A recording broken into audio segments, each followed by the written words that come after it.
cuando hablamos de la depresión, les conté que hay una diferencia entre la tristeza y la depresión.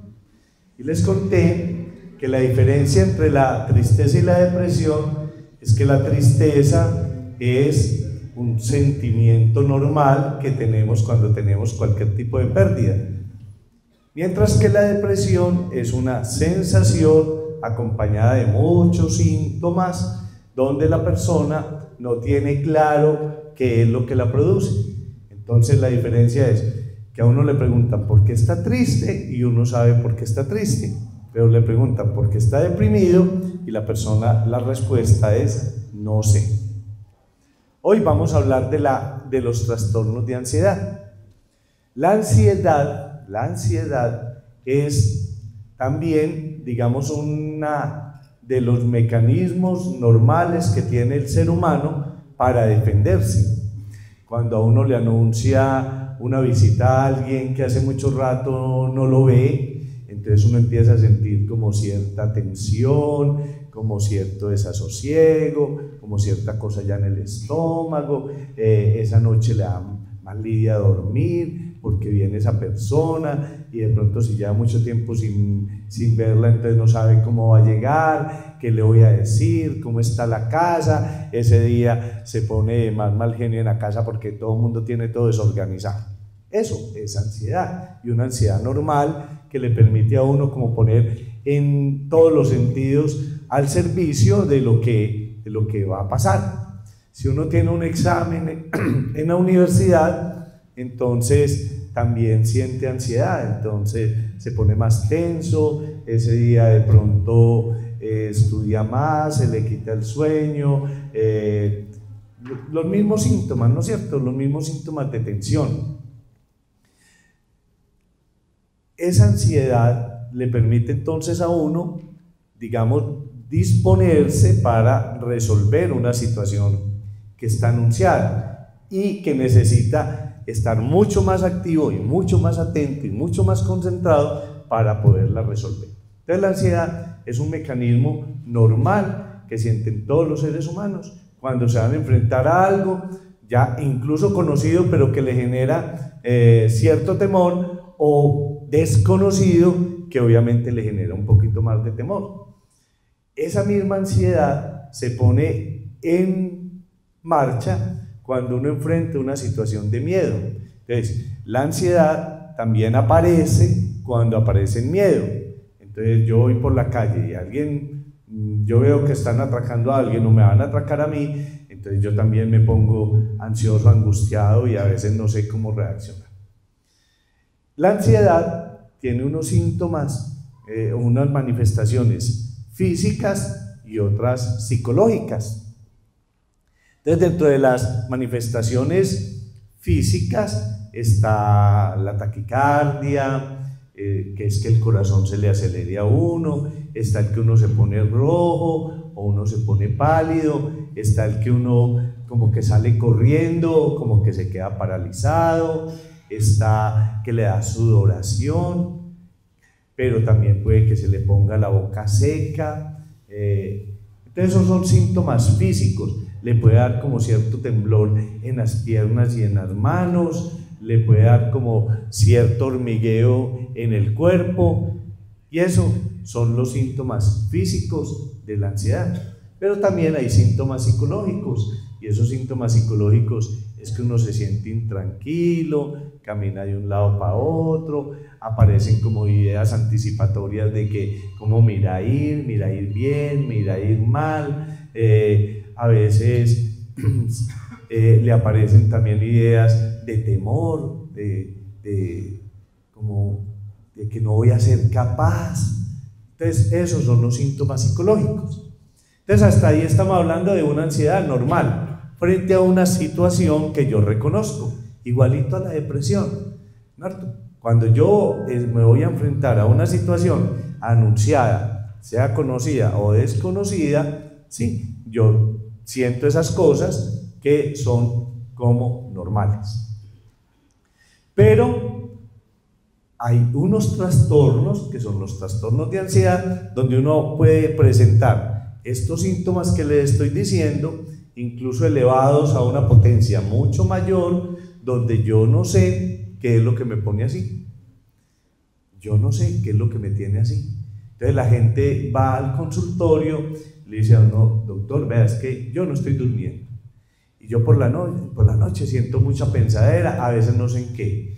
Y yo soy caminando todo el día, camino de un lado para otro, yo no me hallo, soy como esperando que algo muy terrible va a pasar, pero doctor, a mí no me han anunciado que va a pasar nada, ni tengo un problema económico, ni tengo un examen, ni en el trabajo voy muy bien, pero yo soy como sintiendo que algo muy terrible va a pasar, y a veces siento como mucha taquicardia, y tengo la boca seca, y a veces me da como mucha diarrea, y tengo que entrar muchas veces al baño a orinar, y doctor, yo me siento muy raro, yo me siento muy rara, ¿qué será lo que me está pasando? Y uno le pregunta, pero a ver, ¿tiene un problema económico? No. ¿Tiene un problema emocional? No. ¿Tiene alguna cosa que esté pendiente? ¿Algún aniversario que no le gusta? No. Entonces ya empezamos a hablar de una ansiedad, de un trastorno de ansiedad, que ya le ponemos la palabra trastorno de ansiedad porque le está afectando la vida normal de la persona.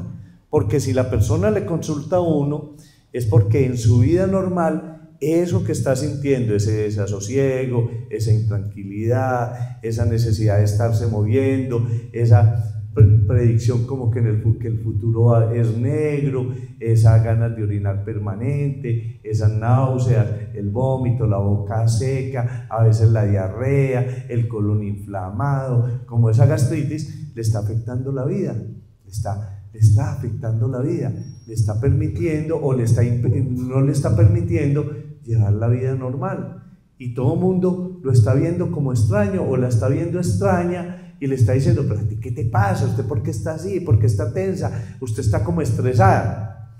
Entonces esa es la ansiedad. Yo siempre he dicho, cuando hablo del trastorno de ansiedad en el programa Sanamente del canal Televid, siempre les he dicho que la ansiedad es como una mano, porque si ustedes se ponen a ver la mano, por la palma de la mano pasan todas las arterias, todas las venas, todos los nervios, todos los tendones que mueven los dedos. Y los dedos de la mano existen porque existe la palma de la mano donde están articulados los dedos. Entonces, la ansiedad es como la palma de la mano donde están todos los tendones, las venas, los nervios que mueven cada dedo. Porque la ansiedad en su conjunto tiene síntomas que son muy contradictorios. Hay gente que está ansiosa y no duerme, pero hay gente que está ansiosa y mantiene dormida. Hay gente que está ansiosa y no es capaz de comer porque siente como un nudo en la garganta. Doctor, es que yo no soy capaz de comer, yo siento como un nudo en la garganta y la comida no me pasa. Pero hay gente que está ansiosa y quiere comer y comer y como que no se llena, y a veces le dicen a uno, doctor, es que yo como y como y como, y a veces tengo que ir a vomitar porque estoy tan lleno, pero sigo como con esa sensación allá en el estómago que me hace seguir comiendo. Hay gente que tiene ansiedad y se pone roja, pero hay gente que tiene ansiedad y se pone pálida. Hay gente que siente ansiedad y es como paralizado, como que no se puede mover, como que no sabe qué hacer, como que está inquieto, como que le dijeron estatua y se quedó ahí. Pero hay gente que está ansiosa y camina de un lado para otro, no se halla, se come las uñas. Entonces mira que son síntomas completamente contradictorios. Entonces, como que no hay un síntoma que le pueda decir a uno que es la ansiedad, es todo el conjunto acompañado de los pensamientos que vienen en la cabeza, lo que le permite a uno saber que una persona está ansiosa. Esos síntomas están en la palma de la mano, pero hay 5 enfermedades que son como los deditos de la mano, cuyo origen es la ansiedad, cuya raíz es la ansiedad, pero que cada uno tiene unas características distintas a los otros. No es lo mismo el dedo gordo que el dedo meñique, ¿no es cierto? Son dedos distintos. Y entonces, el dedo gordo tiene origen en la palma de la mano, pero el dedo meñique también. Entonces, vamos a hablar de esos trastornos de ansiedad ya cada uno de manera individualizada. El trastorno de ansiedad, en mi opinión, más común, más incapacitante, y de acuerdo a la Organización Mundial de la Salud, ocupa el 20º lugar en producir incapacidad en las personas, pero a la vez es el más común de los trastornos de ansiedad, es el trastorno obsesivo compulsivo. El trastorno obsesivo compulsivo. ¿Qué es el trastorno obsesivo compulsivo? El trastorno obsesivo compulsivo, que lo sufre en promedio un 3.5 hasta un 4% de la población, consiste en un trastorno en el pensamiento, que son las obsesiones, y un trastorno en el comportamiento, que son las compulsiones. Entonces, el trastorno en el pensamiento, que son las obsesiones, son ideas repetitivas que le aparecen en la cabeza a la persona, que muchas veces la persona las identifica como absurdas, que sabe que son absurdas, que son como bobas, para que le pongamos otra palabra, que sabe que no las va a hacer, que se las quiere sacar de la cabeza, pero ella sigue ahí dándole y dándole y dándole vueltas. Esas son las ideas obsesivas. Esas ideas obsesivas se diferencian de las ideas delirantes de la esquizofrenia, en que las ideas delirantes de la esquizofrenia también le aparecen en la cabeza a la persona, pero la persona no las identifica como bobas o como absurdas, o no les da miedo de ellas, sí, o no le da miedo de ellas. De solo pensarlas, al obsesivo le da miedo, al esquizofrénico le aparece la idea, se le mete a la cabeza, y el esquizofrénico la da como una verdad, cree en esa idea. El uno lucha contra la idea y le identifica como absurda y como que le produce miedo, y el delirante, el esquizofrénico, la idea la da por cierta. Le voy a poner un ejemplo. Si yo tengo una idea obsesiva es la de una paciente, que yo una vez ya les conté la idea, una paciente que tuvo un niño, y entonces cuando estaba en la bañera con el niño, cuando estaba en la bañera bañando al niño, le apareció una idea en la cabeza: ¿qué tal que a mí me diera por hacer muchacho relleno con mi hijo? ¿Qué tal que a mí me diera por hacer muchacho relleno con mi hijo? Entonces imaginó cogiendo un cuchillo, punzándolo para rellenarlo. ¿Se imaginan esa idea? Pero ella decía: no, pero si yo amo a mi hijo, pues, él es mi hijo, pues, por Dios, ¿cómo me aparece semejante idea? Pues, no, yo a mi hijo no lo voy a hacer eso, pues, ella misma lucha contra la idea, pero seguía esa idea ahí, y si te va por hacer muchacho relleno, y ella seguía pensando, si me va por ir por un cuchillo, entonces, ¿qué hizo? Cogió al muchachito, lo envolvió en la sábana, se fue para el apartamento del frente, tocó, le dijo a la señora que si le cuidaba al niño, se metió a la pieza, a la casa, cogió todos los cuchillos, todos los tenedores, todos los pinchos que tenía, y se subió para el último piso del edificio, tocó allá y le dijo a la señora que si le guardaba todo eso mientras ella bañaba al niño, porque es que le había dado esa idea y ella no quería ir a materializar esa idea. Ya bajó, bañó al niño, ya mucho más tranquila, porque al dejar todas esas cosas arriba se sintió mucho más segura, bañó al niño, le echó el perfume, ya. Entonces ya se sintió más tranquila, fue, recogió todos los cuchillos, todos los pinchos, todos los tenedores, los volvió a organizar y se quedó tranquila. Pero al otro día, cuando iba a bañar al niño, le apareció la idea: hola, y si me vuelve a dar por pensar, que voy a hacer muchacho relleno conmigo, y si de pronto me da por pensar y lo hago, no, entonces antes de hacer eso, volvió y recogió todo, volvió y se puso en la misma tarea, lo envolvió y se fue para el apartamento de arriba, volvió y le tocó a la vecina, le dijo que le guardaba todo eso para ella poder bañar tranquila al hijo. Entonces mire que esa idea obsesiva, ella la identifica como absurda, ella pelea contra esa idea, está absolutamente segura que eso no lo va a hacer, pero por si las moscas hace un acto compulsivo de recoger todo, empacarlo bien y subir para que se lo guarde. Entonces, ahí está la idea obsesiva y el comportamiento compulsivo. La idea delirante es que yo estoy, les voy a poner entonces ya un ejemplo de una idea delirante para que me la entiendan. Yo estoy en mi casa y me aparece una idea. Hola, mi vecino me está manejando la mente con un computador. Y yo empiezo a ver en mi cabeza que las ideas me las abren como que se abrieran ventanitas de Windows. Y empiezo como a pensar en ventanas. Mi vecino tiene un computador y me está manejando. Pero pues yo qué le he hecho a mi vecino para que me esté manejando la mente. Entonces voy donde el inspector de policía y le digo, oiga, mi vecino me está manejando la mente con un computador. Y el inspector de policía va conmigo a la casa del vecino, tocan. Oiga, este señor dice que usted le está manejando la mente con un computador. Y el vecino dice, pues yo ni que no tengo un computador, señor. A ver, entremos a ver, bien pueda entren, buscan en todas las casas, esculcan, revisan. Yo busco debajo las camas, en el closet, en todas partes y no hay computador. Entonces el inspector de policía me dice, sí, señor, que es que no hay computador. Entonces, como yo tengo la idea delirante de convencimiento de que es verdad que me están manejando la idea, mi pensamiento con un computador, y no encontré ningún computador visible en la casa de mi vecino, ¿qué conclusión saco?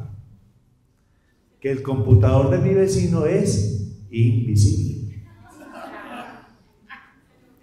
Es invisible, no que lo robaron, no. En esa casa hay un computador que si yo no lo vi, si el inspector de policía no lo vio, es porque ese computador es invisible, pero el computador está ahí, porque a mí me siguen manejando la mente con un computador. Entonces, sí es que hay una gran diferencia entre tener una idea obsesiva y tener una idea delirante. Entonces, devolvámonos para el trastorno obsesivo. En el trastorno obsesivo, a uno le aparecen esas ideas, uno lucha contra esa idea y finalmente termina haciendo algo que le quite la idea de la cabeza.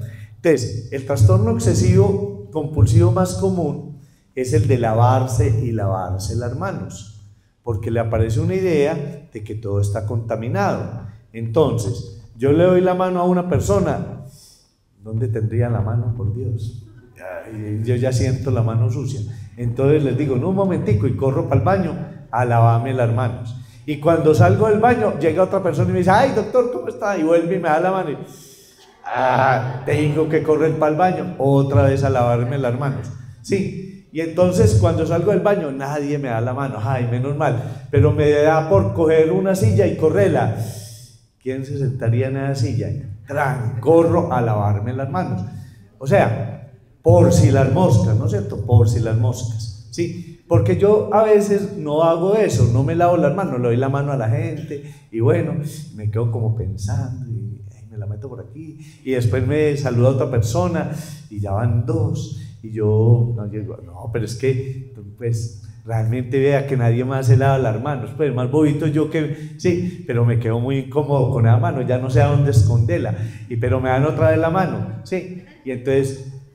Pero yo me siento muy mal, hasta que no corro a lavarme las manos, no descanso. Pero yo sé, como lo dicen los pacientes, doctor, eso es como una bobada, pero es que yo hasta me miro la mano y veo los bichitos ahí como que me dan cara, como quien dice, sí, pero si yo no tengo dónde lavarme las manos, pues yo vengo, les doy la conferencia, hablo con ustedes, pero...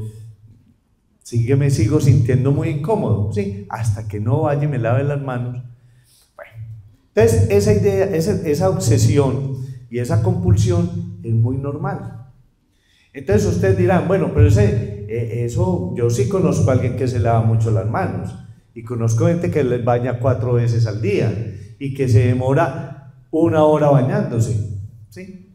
Pero yo también conozco gente que se va a lavar los trastes de la cocina y lavan bien cada plato y lo lava, le echa agua y cuando lo ponen en el lavaplatos dice, pero es que yo no lavé el lavaplatos ya se contaminó, entonces tengo que volverlo a poner ahí y lavar bien el lavaplatos. Y ya tengo que volver a lavar bien ese plato, ¿sí? Me disculpan que me siento un ratico, pero entonces ya tengo que lavar bien ese plato. Y se me lo pasa horas y horas lavando, porque después de que lavó bien los platos, llegó alguien a la cocina, le digo, mamá, lo va a ayudar a secar, y cogió un trapo y empezó a secar. Ay, mija, pero ese trapo, ese, aposta ese. ¿Y qué tenía ese trapo, mamá?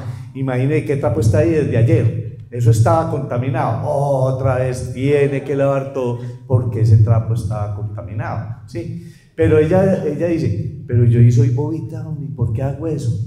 Mamá, es que allá nos vamos, acuerde que nos vamos a ir para la costa, y usted todavía lavando los trastes de ayer. No, ya voy, 10 de la mañana y no han podido salir para la costa, que están desde las 4 de la mañana todos levantados, porque la mamá me acaba de lavar los platos, y no va a acabar, porque siempre siente que algo le quedó sucio, ¿sí?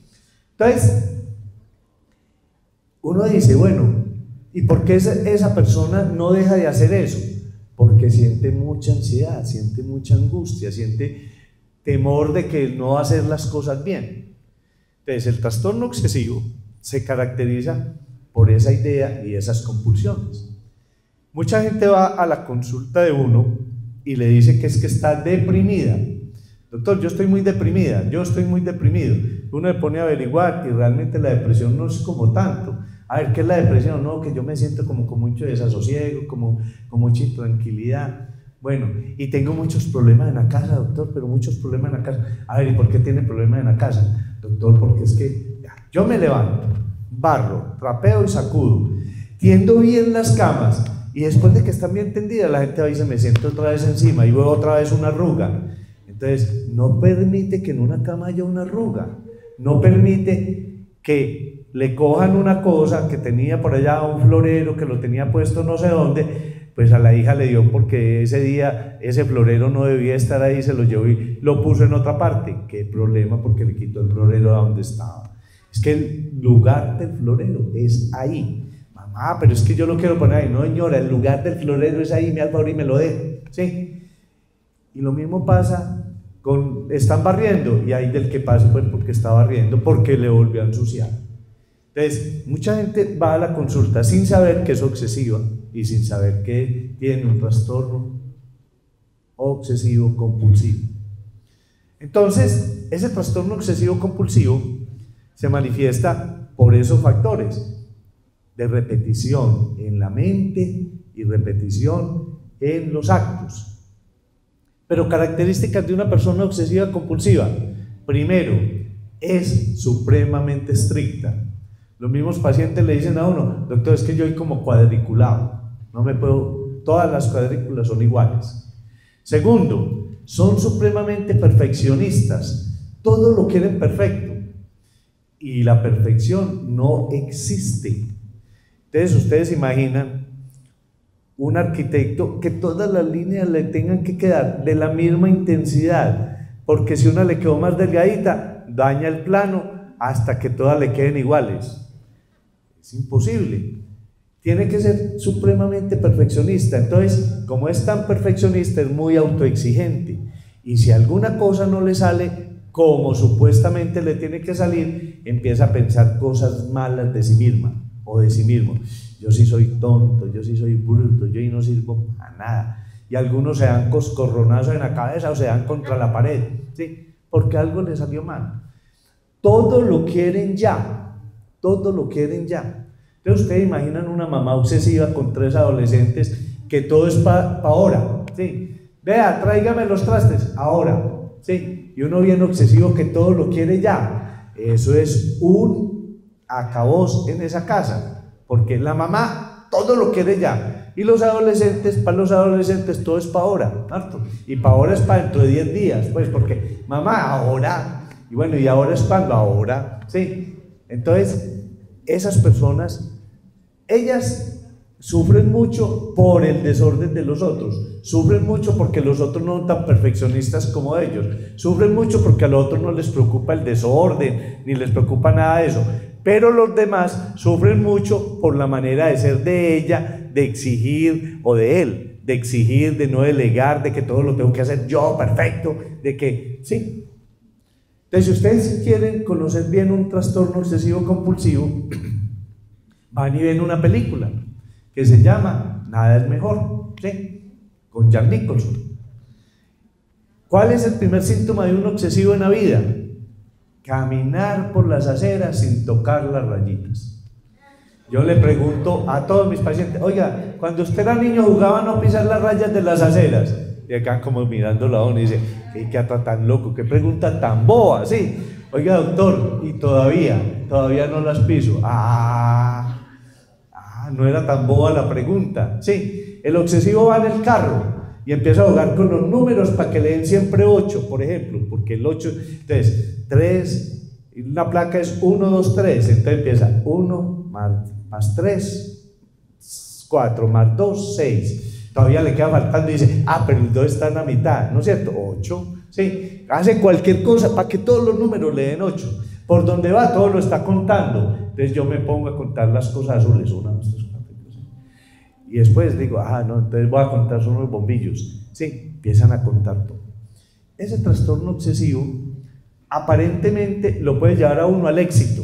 Hay gente que es obsesiva y es exitosa porque todo lo tiene planificado, porque todo le funciona muy bien, sí, pero hay un momento en la vida en que empieza y le aparece la duda metódica, empieza a dudar de todo lo que hace. A ver, voy a tomar esta decisión con este empleado, pero ¿será que sí?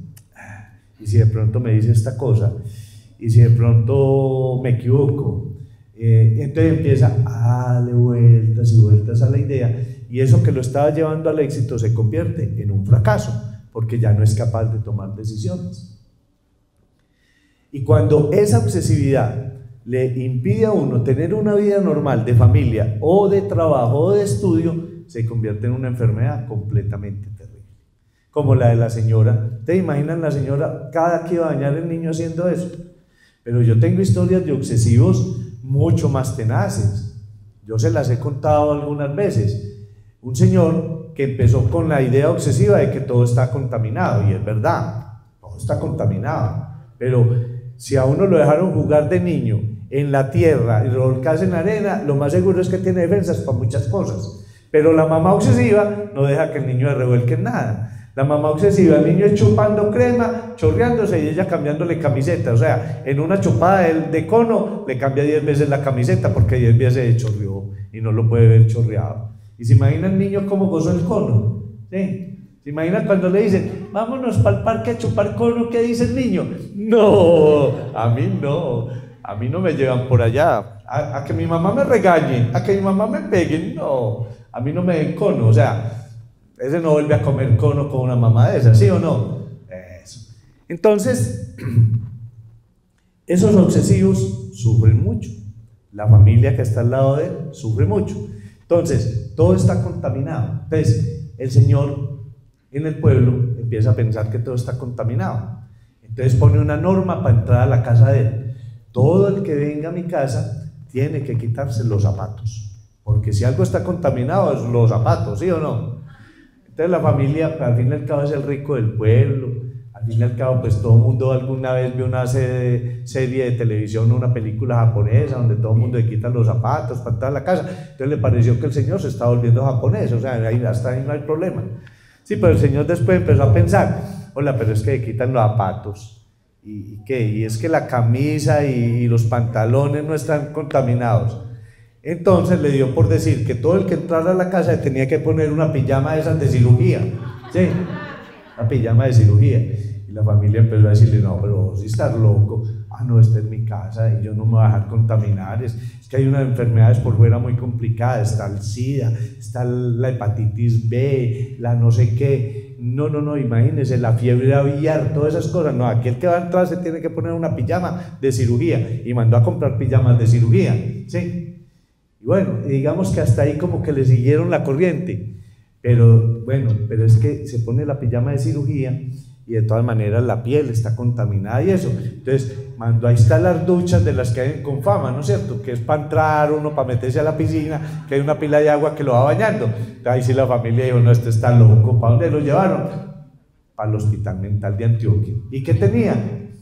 El señor no estaba delirando, el señor tenía una obsesión. Él decía, no, todo el mundo está contaminado.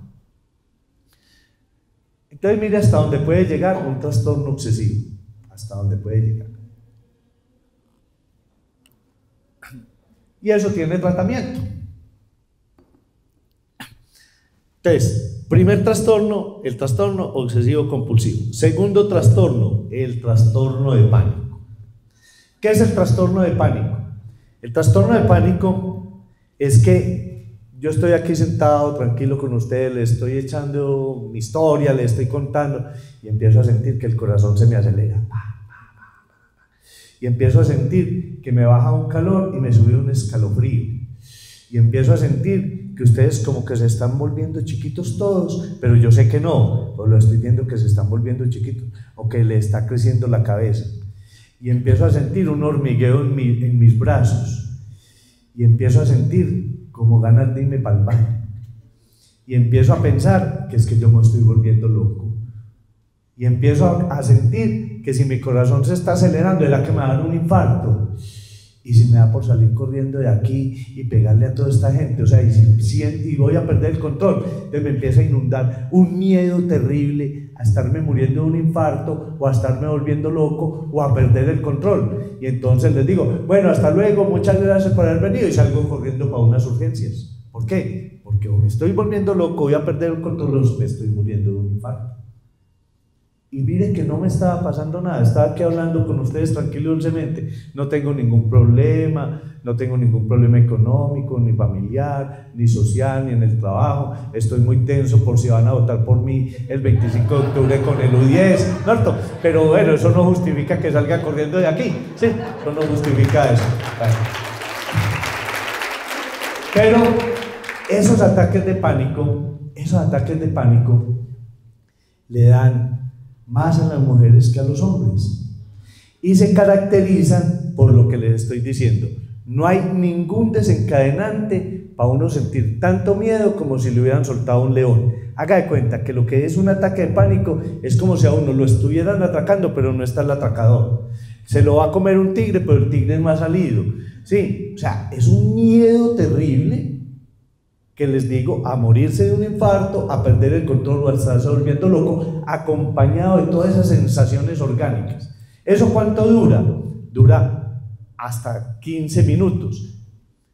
Y después, ¿cómo queda uno después de eso? Queda como si le hubiera pasado un tren por encima. Y algunas personas quedan con una sensación de tristeza, les da por llorar y no saben qué. Esos ataques de pánico son supremamente terribles. Al que le haya dado una cosa de esas, sabe lo terrible que es.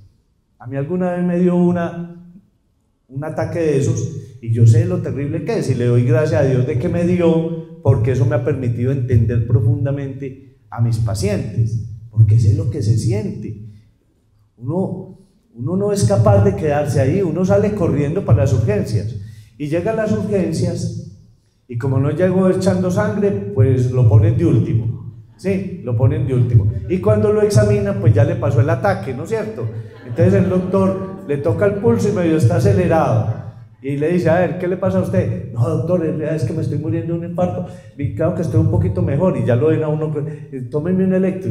¿Cómo así que un electro? Usted lo que está es tenso, usted lo que está es estresado, vaya para la casa, mire a ver, respire profundo, piense a ver qué le pasa. Y sale uno regañado de las urgencias. Entonces llegó bien enfermo y sale bien regañado, ¿sí? Sale bien regañado. Y lo más grave es que al otro día le da el mismo ataque y uno, independiente del regaño, uno es rezando para que haya otro doctor en urgencias, ¿no? Pero sale y corre otra vez para urgencias. Uno dice, ay Diosito, que haya otro, pues, porque es que me da lo mismo, ¿sí? Pero vuelve, si está de buenas hay otro, pero es otro regaño que le dan de otra manera. Y al tercero, uno ya empieza a dudar para irse para urgencias. Pero seguro que si no me voy, ya la tercera vez, este sí es el infarto. Este sí es el infarto. No tiene otra opción. Tiene que salir otra vez para allá. Los ataques de pánico, durante mucho tiempo la psiquiatría y la medicina no los identificaban. lo llamaban el corazón del soldado, le ponían muchos términos, y cuando a uno le da un ataque de pánico, obviamente lo tienen que examinar muy bien, porque hay muchas enfermedades que pueden producir síntomas muy parecidos al ataque de pánico. El primero es el infarto. Si a uno le llega un paciente con taquicardia y con parestesias, o sea, hormigueos en el brazo y que no puede respirar, pues mínimo hay que hacerle un electro, porque uno no puede tampoco despachar a todo el mundo sin examinarlo. Obviamente hay que hacerle un electro. Tienen que estudiarle a uno muy bien la tiroides, porque un ataque, una subida de la tiroides o un bajo de la tiroides puede tener una crisis de subida del azúcar o un bajón del azúcar, ¿sí? Puede tener una descarga, puede tener un tumor por allá en una glándula que se llama la suprarrenal, y entonces esté liberando mucha adrenalina o esté liberando cortisol o cualquier sustancia. Le tienen que estudiar a uno el corazón, porque resulta que los prolaxos de la válvula mitral producen síntomas muy parecidos. Entonces, le tienen que tomar un electroencefalograma, porque hay epilepsias que simulan ataques de pánico. La epilepsia no es solo caer como un pollo y convulsionar, no. Las epilepsias hay de todo tipo. Hay gente que consulta por dolor abdominal. Ya a veces me salgo del tema, pero ¿qué importa, Norto? Hay gente que consulta por dolor abdominal y nunca le encuentran, le hacen de todo, y lo que tiene es una epilepsia. Lo que tiene es una epilepsia, ¿sí? O tiene otras enfermedades, ¿no es cierto? Pero si a uno le dan dolores abdominales y no le encuentran gastritis, tienen que buscarle una porfiria, tienen que buscarle una epilepsia, y lo mismo pasa con el ataque de pánico. Entonces, cuando un paciente, a una persona, que normalmente son mujeres, en la segunda década de la vida, o sea, después de los 10 años, ahí es donde empiezan los ataques de pánico, hay que estudiarla muy bien, pero si no le encontramos nada, ahora los médicos están diciendo que casi todos son disautonomías, pero después de que le hacen el estudio de la disautonomía tampoco lo encuentran, hay que mandarla al psiquiatra, y el psiquiatra le hace un tratamiento para el ataque de pánico. Entonces, mire, ¿cuál es la historia ahí? Muchas veces yo tengo el paciente que es obsesivo, pero nunca consultó por la obsesividad. Le da vueltas a todo, no delega nada, todo lo tiene que hacer él, todo es perfecto, no es capaz de trabajar en grupo porque en el grupo nadie hace las cosas como él, etcétera, etcétera. Una puntualidad estricta, hay del que le llegue tarde, nunca llega tarde, y si va a llegar tarde se desespera, ¿sí? Pero hasta ahí es exitoso, y un día cualquiera le da un ataque de pánico y empieza a darle los pánicos, entonces empieza a sentirse como angustiado, empieza a sentir que algo le está pasando, que se le está perdiendo el control. Imagínense uno sin saber qué tiene, va donde el médico y sale regañado, le hacen todos los estudios y no le encuentran nada, uno bien obsesivo, piensa que tiene una cosa tan grave que ni el médico sabe. Y entonces, ¿y usted qué piensa que tiene, doctor? Un cáncer. ¿En dónde? Yo no sé, pero ahí tiene que haber un cáncer, ¿sí? Y entonces empieza a darle vueltas en la cabeza que tiene un cáncer. Y como le empieza a dar vueltas en la cabeza que tiene un cáncer, se enferma. Entonces mire cómo se van relacionando las cosas. Listo. Los ataques de pánico, vuelvo y les digo, segunda década de la vida, más en las mujeres, y hay que hacerles tratamiento. Segunda enfermedad. Tercera enfermedad obsesiva, el trastorno de ansiedad generalizada. Entonces, ¿en qué consiste el trastorno de ansiedad generalizada? Consiste en que yo vivo muy tenso. A toda hora estoy muy angustiado. Y ¿qué te pasa? Yo no sé. Debe ser que algo muy terrible va a pasar. Entonces, ¿se demoran los hijos para llegar? No, no se acuesta, es marcándoles el celular a todo momento, se oye una sirena terrible, se imaginan las películas más terribles del mundo, de montar unas películas terribles. Si va a viajar a un viaje a cualquier parte, así sea allí al Retiro, sí, ya se imagina que esa carretera está muy mala, que esos choques, que mejor dicho ahora que están arreglando Las Palmas, cómo será eso de horrible, que se va a dañar el carro, sí, o sea, empieza a anticipar siempre el fracaso frente a todo lo que va a hacer, y todo lo que le genera cierta expectativa es negativo, y entonces se la pasa estresado, angustiado, sí. Vámonos para Cartagena, sí, pero allá se iba ahora capa de ozono, porque es que va y nos da cáncer, sí, no, es que sí, de pronto nos da cáncer. Y pues a todo le encuentran un pero y es una cosa terrible.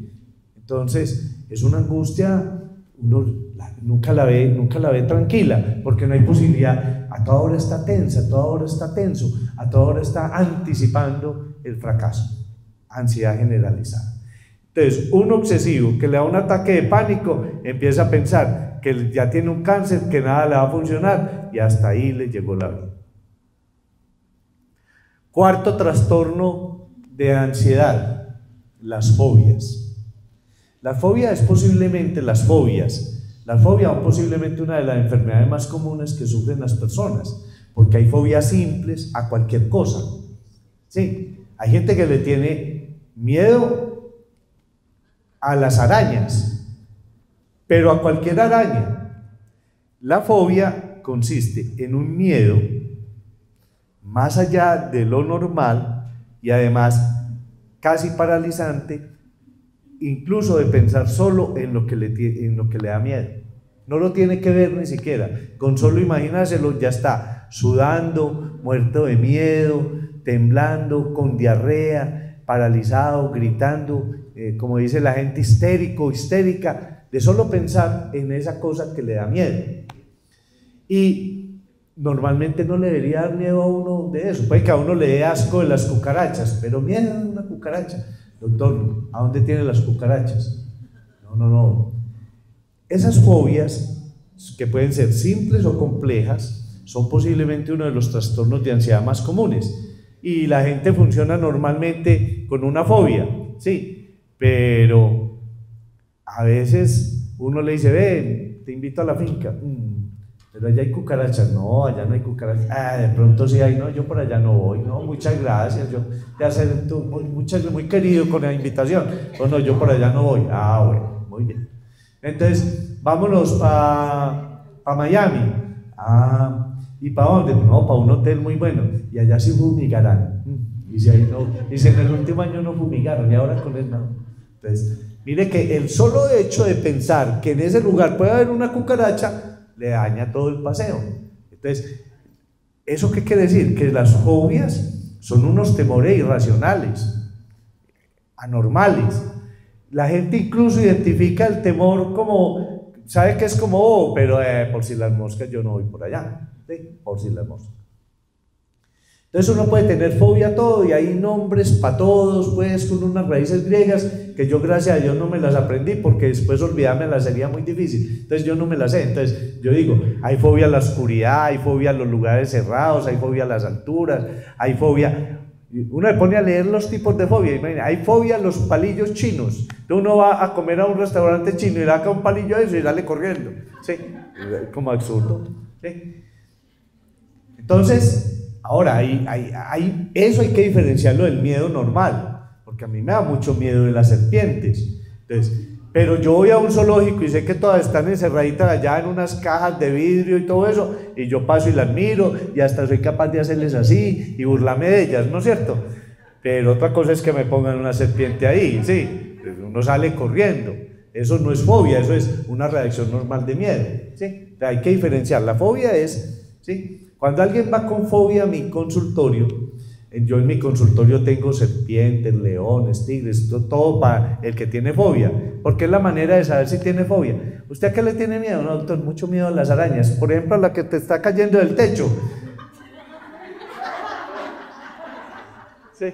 Entonces ahí uno sí sabe si hay uno fobia, ¿sí? Por la reacción que tiene.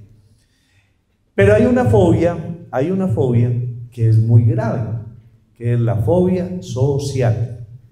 ¿Qué es la fobia social? Es el temor a los demás, es el temor a que los demás me escruten, a que los demás me miren, a que los demás se fijen en mí, a que los demás se den cuenta que yo existo.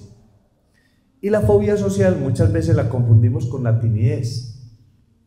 Por lo general, todos los seres humanos, cuando nos vamos a enfrentar a una persona desconocida, a un grupo desconocido, sentimos la ansiedad normal de las que les hablé al principio de la conferencia. Pero los que son fóbicos sociales hacen lo que sea para no entrar en ese grupo. Ve, te invito a una fiesta, ¿y quién va a ir? No, van a ir todos mis compañeros de la universidad. A ver, ¿y a cuántos conozco yo? No, no conoces a nadie, te los voy a presentar. No, muchas gracias, ¿sabes? Tengo otra cosa que hacer, pero no es capaz de enfrentarse. Un niño en el colegio es el mejor estudiante, entonces yo no sé si todavía se usará lo de mi época, que es izar la bandera, ¿no es cierto? Entonces, usted es el mejor estudiante, le vamos a poner el escudito, usted va a izar la bandera. Ah, no, profesora, no, a mí no. No, que sí, que es que tiene que hacerlo y que lo vamos a sacar porque... Entonces, muchachito, en el próximo periodo es el ¿qué? El mejor estudiante, el más malo, para que no lo vayan a sacar. Y este, como era de buen estudiante y ahora, ¿por qué es tan malo? Ah, no, para que no me saquen, ¿sí? Porque a él le da miedo, a él le da pena, a él le da susto. Él no es sí, ese día el pantaloncito salió mojado para la casa, ¿sí? Cuando lo pararon allá, ¿sí? Ese es al que le preguntan la lesión, todo se lo sabe. ¿Harto? Todo se lo sabe. Y el profesor le dice, Juanito, ¿cuánto es 2 por 2?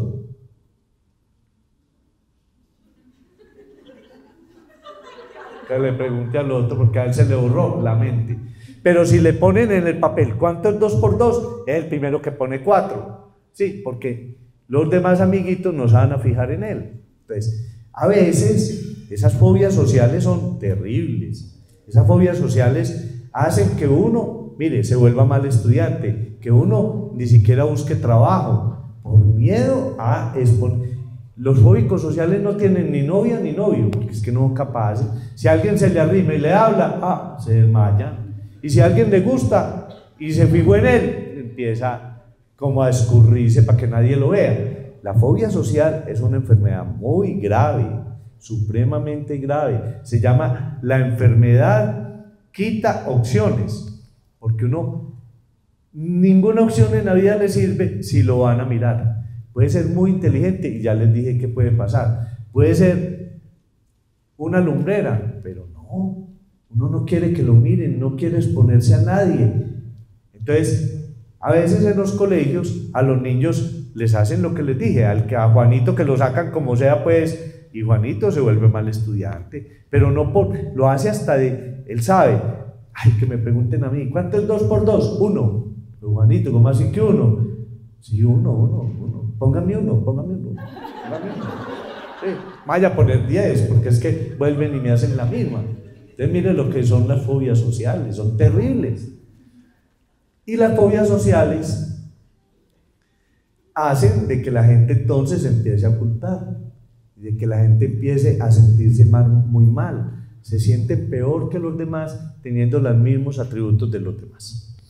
Entonces, las fobias y la fobia social. Y el último trastorno de ansiedad se llama el estrés postraumático. ¿Qué es el estrés postraumático? Es cuando yo vivo algo muy terrible, pero eso lo quedo viviendo en mi mente en todo el tiempo y lo vivo soñando. Tiene que ser muy terrible, por ejemplo, vivir un terremoto. Entonces, pues todo el que vive un terremoto no sigue pensando pues que el terremoto sigue, incluso es capaz de quedarse en la casa en las 25 réplicas que sigue y no le da miedo, pero el que queda con un estrés postraumático está vivió el terremoto y enseguida pasa una tractomula por el frente de la casa, las tractomulas hacen que vibren las paredes y sale gritando terremoto y le da lo mismo, ¿sí? Cada que siente algo medio parecido a lo que le recuerde esa sensación traumática que vivió, vive exactamente la misma emoción de terror que sintió en eso. Y se acuesta a dormir y vuelve y repasa la misma crisis. Eso no sucede, puede que no le suceda ahí mismo, le puede aparecer 6 meses después, y a los 6 meses después empieza a vivir eso. Uno va en el carro, se arrima el de una moto, con mucha elegancia le dije, baja el vidrio, señor, y le muestra un revólver, y uno le baja el vidrio, y dice, ¿qué tiene para entregarme? Y uno le entrega todo, se mete la mano, sí, y se muere de miedo. Pero al otro día, va uno en el carro, y pasa una moto, y siente el mismo terror y el mismo miedo, y al final decide no volver a salir de la casa, porque es que cada que le arrime una moto al carro, siente el mismo miedo, siente el mismo terror. Eso se llama el estrés postraumático. Eso lo sufre aproximadamente en el mundo el 0,4% de la población, el 0,4%, pero en Colombia lo sufre el 4% de la población. O sea, Es una cosa que en Colombia la población lo vive mucho más. Entonces, 5 trastornos de ansiedad: trastorno obsesivo compulsivo, ansiedad generalizada, pánico, fobias y trastorno de ansiedad postraumática. Ahora, hay otros trastornos de ansiedad: el trastorno mixto de ansiedad y depresión. ¿Qué quiere decir eso? Que yo estoy ansioso y triste a la vez y depresivo. Pero es que cuando yo tengo un trastorno de ansiedad, normalmente comparto síntomas con la depresión y entonces también me pongo muy deprimido y triste por lo que estoy sintiendo y no sé por qué, y porque no soy capaz de hacer cosas en mi vida, y porque todo el mundo las hace y yo no, y porque yo parezco repitiendo como las mismas cosas. Entonces me voy deprimiendo, se me va bajando la autoestima y me voy deprimiendo. Entonces yo llego a donde el médico, y el médico, como no sabe cuál de las dos cosas tengo, pues me sale por más fácil, coloca trastorno mixto de ansiedad y depresión. Y de verdad, estoy deprimido y ansioso, pero tengo que ir a la raíz, tengo que saber si primero fue la depresión o primero fue la ansiedad. Yo considero como psiquiatra que primero es la ansiedad y la ansiedad arrastra la depresión. Está el trastorno de ansiedad de separación, que es el que sufren los niños cuando los llevan por primera vez a la guardería. Hacen unos berrinches y unas pataletas porque sienten que la mamá los va a dejar ahí y los va a abandonar. O cuando la mamá y el papá salen a trabajar y lo dejan con la empleada, entonces también se pegan de la falda de la mamá: no, no se vaya, no se vaya. Y la mamá le da un coscorronazo: ¿cómo así? Sí, no, porque es que él tiene mucho miedo de que lo abandonen. O sea, eso no se trata a coscorronazos, pues, sino que hay que buscar cómo ayudar. Y entonces ese es el niño que se mete por las noches en la mitad de la cama, que no es capaz de dormir solo, porque le va a salir no sé qué. Eso es el trastorno de ansiedad, porque él siente, puede pensar, muchas veces sin darse cuenta, porque uno tiene pensamientos de los que no es consciente, piensa que sí, al otro día se va a levantar y el papá y la mamá o no están o se murieron. Imagina lo que le pasa a un niño pensando que los papás se le van a morir en la noche. Y si por desgracia hubo alguna noticia de que el papá de un amiguito se acostó y uno dice que amaneció muerto, no, pues no amaneció, ¿sí? Entonces él empieza a pensar de que al papá le va a pasar lo mismo. Entonces ese trastorno de ansiedad de separación en los niños es también muy fuerte. Entonces mire todo lo que son los trastornos de ansiedad, y todo eso tiene tratamiento. ¿Qué tal que no tuviera tratamiento? Antes era muy difícil cuando no habían tratamientos. Ahora hay tratamientos, sabemos que eso se debe a los déficits de unas sustancias en el cerebro, sabemos que hay medicamentos que ayudan muy bien, y como siempre les he dicho, a cada trastorno hay que encontrarle la horma, y a cada persona el zapato que le horme y que le sirva. ¿Cuáles son las complicaciones de los trastornos de ansiedad? Las complicaciones de los trastornos de ansiedad es que uno se puede volver depresivo, como ya les dije. Entonces el estado de ánimo es para arriba y para abajo, como un yo-yo. Un día amanece como muy acelerado, otro como muy deprimido, un día pensando que algo muy terrible va a pasar, un día con miedo. En el trastorno de pánico me faltó decirle una cosa: en el trastorno de pánico se complica con una cosa que llama la ansiedad anticipatoria, y es que el que le da un pánico y le repite, después empieza a sentir mucho miedo de que eso le vuelva a dar. Y bueno, ¿y usted por qué está así? No, es que me da un miedo que eso me dé, doctor. No, a mí tráteme eso. Pero te ha vuelto a dar, no, pero ¿y si me vuelve a dar, doctor? Entonces no vuelven a salir, no vuelven a ir a ninguna parte. ¿Por qué? Por miedo a que eso le dé, por miedo a que eso le dé, ¿sí? Y empiezan solo a salir acompañados, entonces siempre necesitan un lazarillo. Venga, camine, vamos allí a la tienda. Ah, no, ¿y quién me acompaña? Pero mamá, allá a la tienda. Ah, no, ¿y si me da eso? Ah, ¿y si me da eso? Entonces, complicaciones: la depresión, muchas veces el abuso de sustancias, de pastillas, de alcohol y de drogas. En los niños que sufren fobia social, se nos vuelve muy fácil adictos a sustancias, al alcohol y a la marihuana, porque ellos descubren que eso les quita la ansiedad y la angustia. ¿Les quedó más o menos claro todos los trastornos de ansiedad? Bueno, entonces ya terminamos. Muy bien.